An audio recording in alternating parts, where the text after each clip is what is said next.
Oi pessoal, tudo bem? A gente voltou para mais uma aula de ótica e nessa aula de hoje a gente continua falando sobre lentes esféricas. O que a gente vai fazer? A gente vai pegar aqueles raios notáveis que a gente aprendeu na aula passada. Na verdade, com 2 deles a gente consegue resolver tudo o que a gente precisa hoje, que é o quê?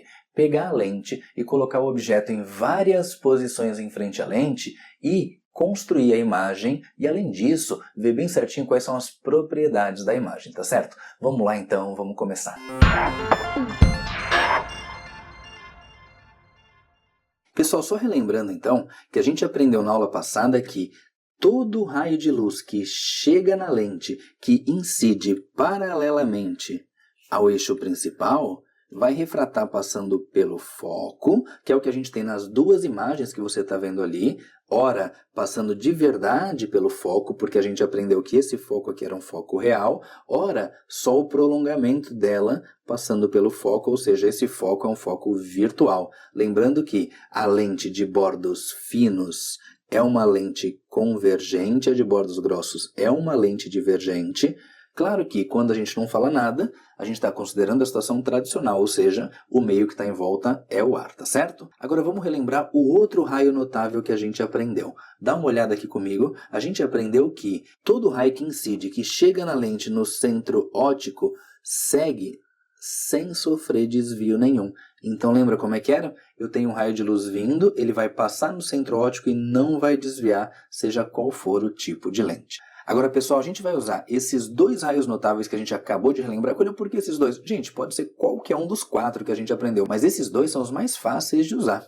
Bom, vamos lá. Vamos ler esse enunciado, então. Para cada um dos itens a seguir, escolha 2 raios notáveis para desenhar as imagens de cada um dos objetos colocado em frente às respectivas lentes esféricas e classifique a imagem gerada. Bom, pessoal, eu vou escolher, como eu te falei, esses 2 que eu relembrei, porque vai ficar bem mais simples para a gente fazer a construção da imagem. Então vamos começar no primeiro caso. Letra A, eu pedi o seguinte: objeto depois do ponto antiprincipal de uma lente convergente. Lente convergente, a lente de bordos finos, eu tenho lá a fofa, né? Antiprincipal, foco, centro óptico, foco e antiprincipal, e o objeto está ali, depois do ponto antiprincipal, tudo bem? À esquerda dele, nesse caso, mais afastado da lente do que o ponto antiprincipal. Vamos lá? Um dos raios de luz chega paralelo ao eixo principal e atravessa a lente passando pelo foco, tudo bem? Agora, o outro raio de luz incide na lente no centro óptico e segue reto sem sofrer desvio. Detalhe, pessoal, olha só. Aqui a gente tem o cruzamento de raios de luz que estão chegando na nossa lente. Cruzamento de raio que chega forma objeto.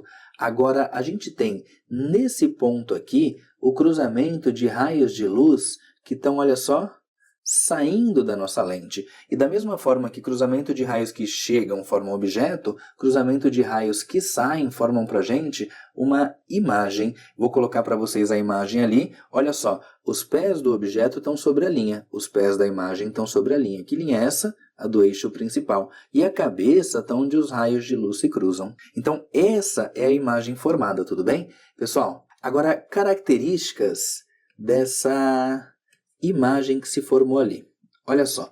Primeiro, a gente tem os raios de luz se encontrando de verdade nesse ponto. Então eu vou dizer que é uma imagem real, porque eu não tive que fazer o prolongamento dos raios de luz para encontrar a posição da imagem. Agora, o objeto está de cabeça para cima, a imagem está de cabeça para baixo. Como ela está ao contrário do objeto, eu vou dizer que é uma imagem invertida em relação ao objeto, tudo bem?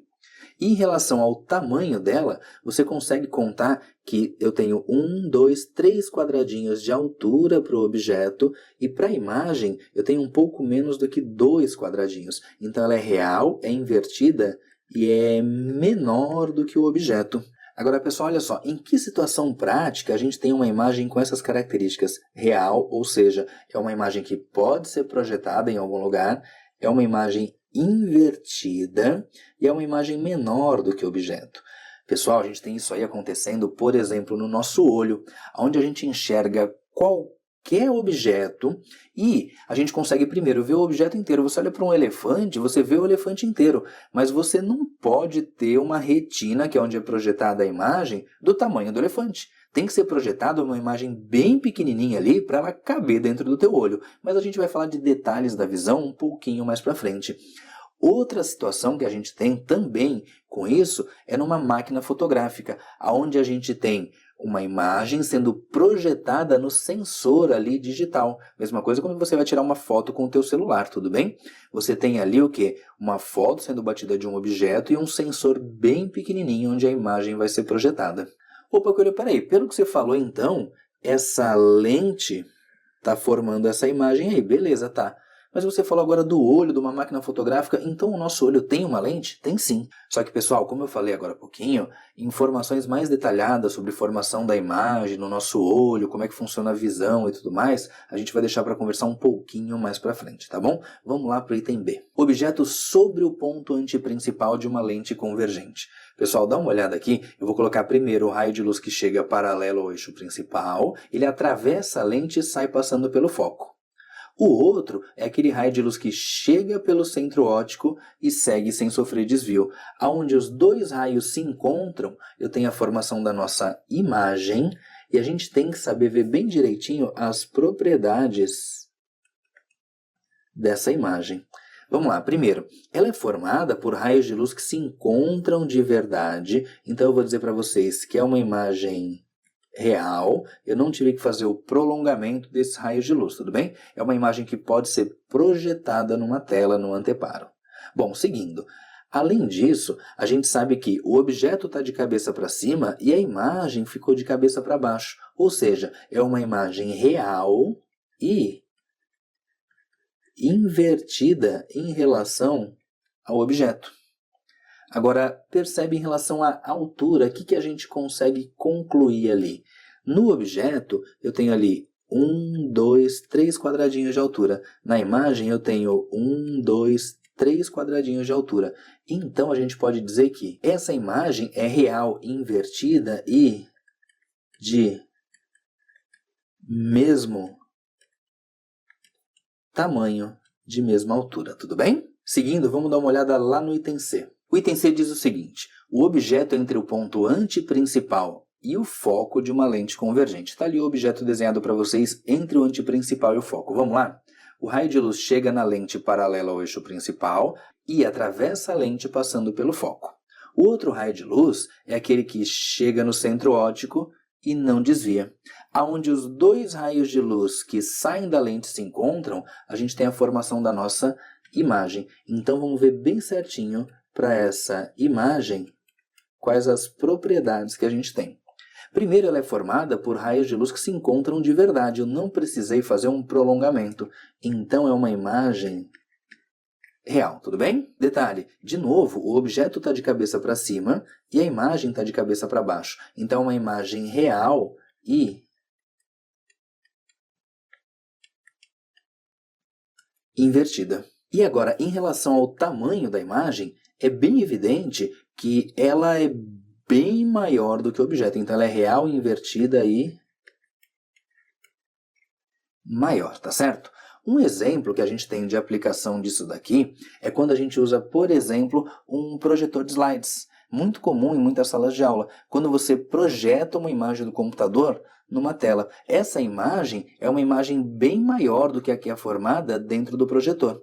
Uma outra situação que a gente pode falar também aqui é de uma sala de cinema. Na sala de cinema, a gente também tem uma imagem bem grandona sendo projetada numa tela. Daí você vai me dizer, pô, Coelho, eu já tinha achado estranho naquela do nosso olho.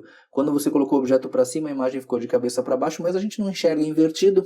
Não, pessoal, a gente não enxerga invertido, só que no nosso olho, o que acontece? O nosso cérebro vai pegar e vai inverter novamente essa imagem. Já na questão do projetor de slides, na questão do cinema, o que acontece é que dentro do projetor, onde a luz vai ser emitida, ela é emitida equivalente a um objeto de cabeça para baixo, para que se forme lá na tela uma imagem grandona e de cabeça para cima, tá certo? Mas enfim, é exatamente o que acontece nessa situação que eu falei para vocês. Vamos lá para o item D. O item D pede para a gente o seguinte: o objeto sobre o foco de uma lente convergente. Pessoal, olha só, então eu tenho ali o foco, vou colocar um dos raios de luz chegando paralelo ao eixo principal, ele atravessa a lente e sai passando pelo foco.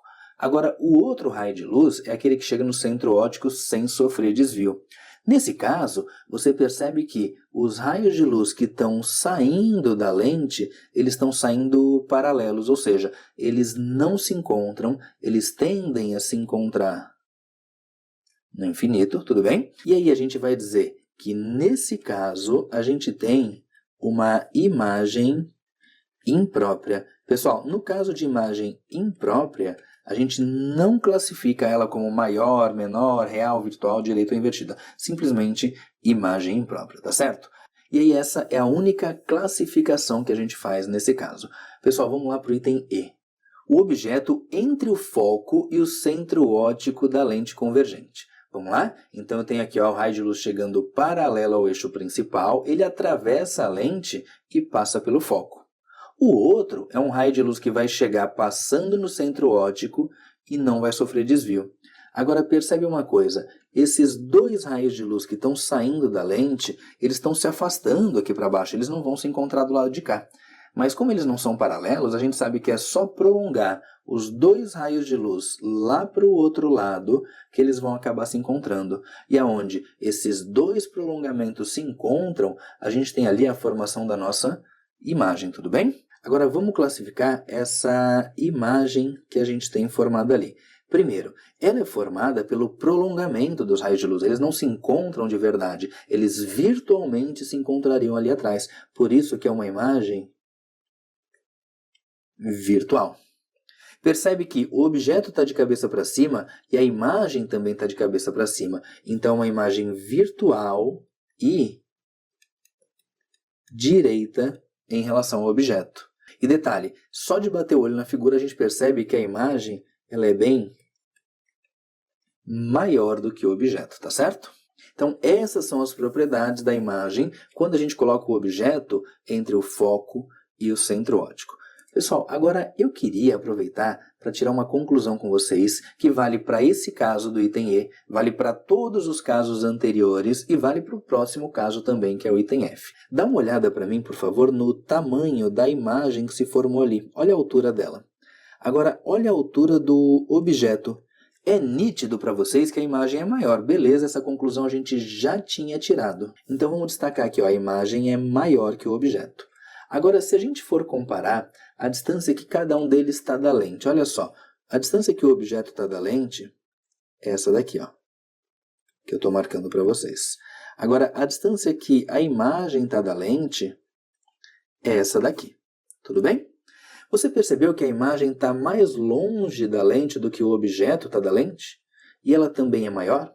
Isso vale em todos os casos e também valia lá nos espelhos esféricos. Sempre que eu comparo o objeto e a imagem, sempre aquele que estiver mais longe da lente é o maior dos dois. E aquele que estiver mais próximo da lente é o menor, tá bom? Então, em todos os casos, o mais próximo da lente, seja objeto ou imagem, vai ser o menor. E o mais afastado da lente, seja objeto ou imagem, vai ser o maior. Pessoal, vamos dar uma olhada agora lá no item F. Eu coloquei uma lente um pouquinho diferente. No item F, eu coloquei um objeto em frente a uma lente divergente. Você percebeu que eu não escolhi posição específica para o objeto, eu coloquei simplesmente o objeto em frente a uma lente divergente? É porque as propriedades da imagem formada vão ser sempre as mesmas, tá certo? Então vamos lá. Vou desenhar para vocês um raio de luz chegando paralelo ao eixo principal. Ele atravessa a lente e sai passando pelo foco. Só que um detalhe, né? Percebe? É uma lente divergente, é uma lente que tem os bordos grossos. Então, ele vai sair passando pelo foco, só que na verdade ele sai alinhado com o foco, porque o raio de luz tem que se afastar do eixo principal, do eixo óptico, depois de passar pela lente. Então ele vai sair alinhado com o foco, como a gente aprendeu na aula passada. Aí o outro raio de luz é aquele raio de luz que chega na lente passando pelo centro óptico e segue sem desviar. Agora, para a gente saber sobre a imagem, a gente tem que dar uma olhada nos raios de luz que estão saindo da lente, que são esses dois. Gente, eles nunca vão se cruzar ali para a direita, porque eles estão se afastando. Então, a gente tem que pegar o prolongamento deles lá para o outro lado, e aí o prolongamento desse raio que está indo lá para cima vai dar aqui, e do raio que está indo lá para baixo vai dar aqui. Então, eu posso dizer que o ponto onde o prolongamento dos raios se encontram é esse. Então, nesse local, a gente tem a formação da nossa imagem, tudo bem? Aí, o que a gente pode dizer sobre essa imagem que se formou? A gente pode dizer, primeiro, que é uma imagem virtual. O objeto está de cabeça para cima, a imagem também está de cabeça para cima, então ela é virtual, ela é direita, e o tamanho está evidente para a gente também que ela é menor do que o objeto, tá bom? Pessoal, agora em que situação a gente tem a formação de uma imagem sempre virtual, sempre direita e sempre menor? Um exemplo que eu vou te dar está nessa imagem que você está vendo agora, no olho mágico de uma porta. O que acontece? Quando você olha através do olho mágico, você tem que ver a pessoa que está ali tocando campainha na tua casa e você vai ter que ver a pessoa sempre de cabeça para cima. Você não pode ver ela ou de cabeça para cima ou de cabeça para baixo, dependendo se ela está mais perto ou mais longe da porta. Tudo bem? E detalhe, pessoal, essa imagem tem que ser sempre menor do que o objeto, porque senão tem lá uma pessoa de 1,80 m. Como é que você vai ver a pessoa se formar uma imagem maior? Se for para formar uma imagem igual, na verdade não precisaria nem de lente, seria só um vidrinho ali, tá bom? Enfim, de qualquer maneira, essa é uma aplicação que eu posso te dizer da lente divergente. Claro que a gente vai falar sobre lente de óculos mais para frente depois, mas a lente de óculos pode ser convergente também, ela pode ser uma parte convergente, uma parte divergente, deixa isso para outra aula. Pessoal, nota mais uma coisa aqui também. Ó, eu tenho o objeto e tenho aqui a imagem. De novo, como a gente viu lá no item E, dos dois, olha só, agora o maior é o objeto e ele está mais longe da lente. De novo, sempre de cada par objeto e imagem, o que está mais longe da lente é o maior dos dois e o que está mais perto da lente é o menor. Pessoal, agora olha só, presta atenção nessa informaçãozinha que eu estou destacando ali do lado para vocês. A imagem é virtual e direita. Agora dá uma olhada no que você anotou lá no item E. Percebe que a imagem também é virtual e direita? Agora eu quero que você olhe em outros itens. Olha para mim nos itens A, B e C. Está vendo que nos 3 itens que a gente fez a imagem é real? E além de ser real, nos 3 itens ela é invertida em relação ao objeto? Opa, o que você notou? Toda a imagem virtual também foi direita e toda a imagem real também foi invertida. Isso vai acontecer sempre que você tiver um objeto de verdade, um objeto real colocado em frente a uma lente. Ele vai ter formação sempre o quê? De uma imagem ou real invertida ou virtual e direita. E claro, né? Quando a gente tem o objeto sobre o foco, a gente tem a formação de uma imagem imprópria, mas nesse caso a gente não classifica nem como real, nem como virtual, nem direita, nem invertida e nem maior e nem menor, tá certo? Bom, na próxima aula a gente vai começar a falar sobre contas envolvendo as lentes, tá bom? Tchau e até lá!